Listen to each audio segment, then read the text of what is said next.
ابراہیم خلیل اللہ حضور کے بعد دوسرا درجہ فضیلت میں، رب کی بارگاہ نیاز میں مقبولیت کا درجہ ابراہیم خلیل اللہ کو دیا ہے۔ تیسرے درجے پہ اللہ تعالیٰ نے حضرت موسیٰ کلیم اللہ کو فضیلت کا درجہ عطا فرمایا ہے۔ حضرت موسیٰ علیہ السلام کو فرمایا کہ جو تمہارے زمانے میں لوگ ہیں اور اس وقت دنیا میں آباد ہیں، ہم نے سب میں سے آپ کو اعلیٰ درجہ عطا کر دیا ہے۔ اسی لیے تو اعلیٰ حضرت نے کہا کہ ہمارے پیارے آقا صلی اللہ علیہ وآلہ وسلم ساری مخلوق سے اعلیٰ اولیٰ ہے، تو اعلیٰ حضرت نے کہا سب سے اعلیٰ ہو اولیٰ ہمارا نبی، سب سے بالا ہو اعلیٰ ہمارا نبی۔ یہ اسی آیت پاک کا ترجمہ کرتے ہوئے فرمایا ان اصطفیتک علی الناس، اے موسیٰ علیہ السلام ہم نے آپ کو چن لیا ہے برسالاتی، اور ہم نے آپ کی رسالت کو بھی اعلیٰ کر دیا، وبکلامی، اور ہم نے اس سے پہلے نبی بھیجے، رسول بھی تشریف لائے، ہم نے کسی سے کلام نہیں کیا اے موسیٰ علیہ السلام جیسا کلام تجھ سے کیا۔ تو وہ کیسا کلام ہوگا کہ حضرت جبریل امین موسیٰ علیہ السلام کے پاس آئیں، لیکن انہیں معلوم نہیں کیا کلام ہو رہا ہے، لیکن حضرت موسیٰ علیہ السلام سمجھ رہے ہیں کہ وہ کلام کیا تھا۔ اللہ اکبر۔ اس کلام میں وبکلامی، اے موسیٰ علیہ السلام میں نے تیرے ساتھ بات چیت کی ہے، کلام کیا ہے تیرے ساتھ۔ اس کلام میں کچھ ایک دو باتیں میں نے گزشتہ جمعے بیان کی۔ اس کلام میں یہ بھی ایک بات ارشاد ہوئی، موسیٰ علیہ السلام نے پوچھا اے اللہ جو تیرے بندے ہیں ان میں سے پسندیدہ بندہ تیرے نزدیک کون ہے؟ تو جواب آیا اے موسیٰ جو تنہائی میں میرا خوف رکھ کے میری بارگاہ میں گڑ گڑا کے رونے والا ہے وہ مجھے بڑا ہی پسند ہے۔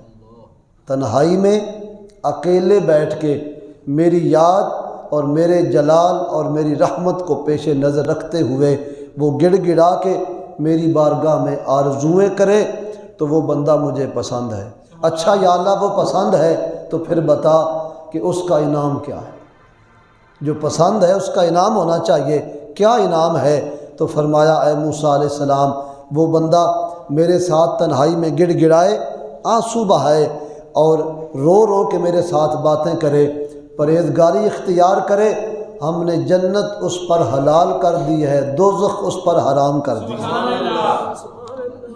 یہ اس کا انعام ہے کہ جو موسیٰ علیہ السلام کو اللہ تعالیٰ نے کلام کے دوران ارشاد فرمایا فخذ ما آتیتک وکم من الشاکرین، اے موسیٰ علیہ السلام پھر میں جو کچھ آپ کو عطا کروں وہ لے لو اور میرے شکر گزار بندوں میں سے ہو جاؤ۔ حضرت موسیٰ علیہ السلام نے پوچھا، حضرت کعب اخبار روایت کرتے ہیں کہ موسیٰ کلیم اللہ نے پوچھا یا اللہ تیرا شکر کیسے ادا کروں، کس طرح تیرا شکر ادا کیا جا سکتا ہے؟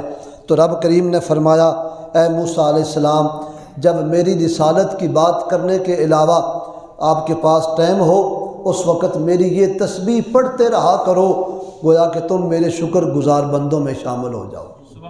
وہ تسبیح کیا ہے؟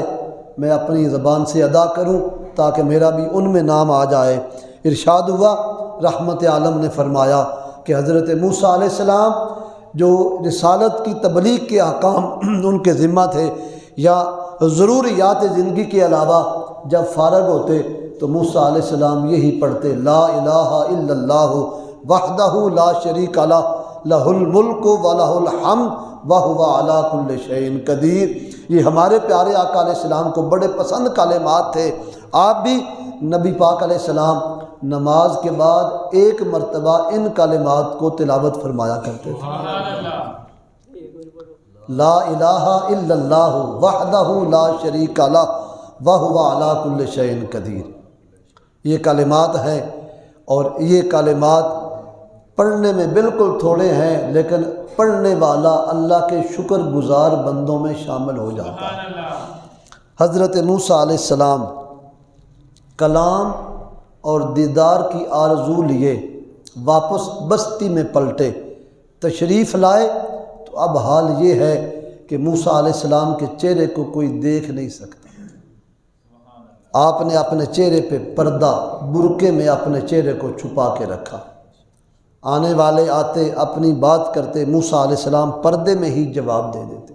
موسیٰ علیہ السلام کی زوجہ عرض گزار ہوئیں، اے موسیٰ علیہ السلام اتنا عرصہ ہوا میں نے اپنے شوہر نامدار کا چہرہ نہیں دیکھا، آپ میرے خامن ہیں اور مجھ سے پردہ کہ میں آپ کا چہرہ دیکھنا چاہتی ہوں۔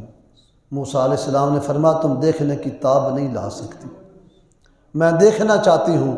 اچھا پھر دیکھ لے۔ جناب موسیٰ علیہ السلام نے تھوڑا سا پردہ اوپر کیا۔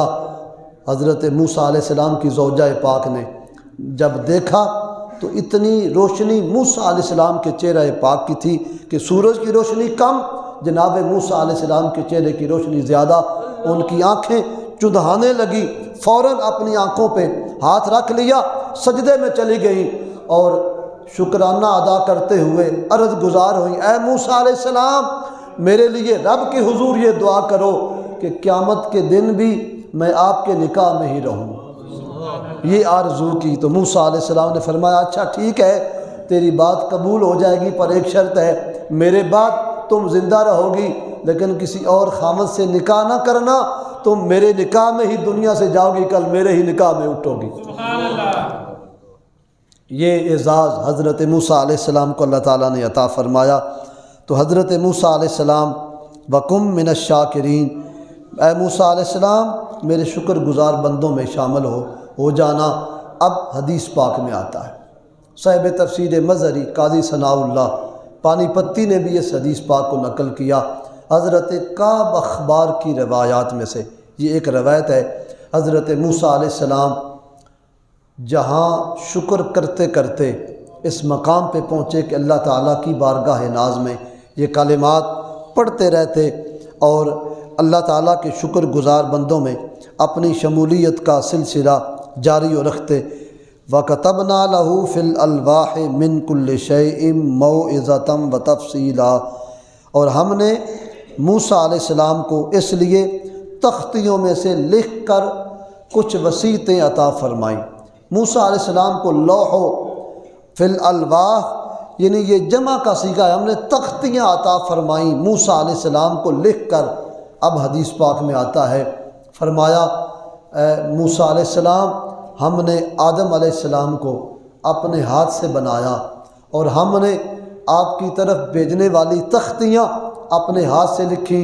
شجر طوبہ جو بیری کا درخت ہے سدرۃ المنتہا پہ، ہم نے وہ بھی اپنے ہاتھ سے ہی تخلیق فرمایا۔ سبحان اللہ۔ یہ تین چیزوں کا اپنی طرف نسبت فرمائی۔ پیارے آدم کو بنانا چاہا، اپنے ہاتھ کے ساتھ تخلیق فرمایا۔ اے موسیٰ جی تمہاری تختیوں کو ہم نے اپنے ہاتھ سے تحریر فرمایا۔ شجر طوبہ وہ بیری کا درخت جو حضور کے معراج شریف کے سفر میں ایک جگہ پہ حضور گزرے، وہ شجر طوبہ ہے، اور وہاں فرمایا وہ درخت بھی ہم نے اپنے ہاتھ سے پیدا کیا۔ سبحان اللہ۔ اب حضرت موسیٰ علیہ السلام کو اللہ کریم نے تختیاں عطا فرمائیں۔ وَكَتَبْنَا لَهُ فِي الْأَلْوَاحِ، پھر ہم نے ان کو لکھی ہوئی تختیاں عطا فرمائیں۔ وہ کتنی تھیں، وہ کیسی تھیں؟ توجہ چاہوں گا، حضرت موسیٰ علیہ السلام کو 7 یا 10 تختیاں عطا فرمائیں، ان میں لکھی ہوئی تحریر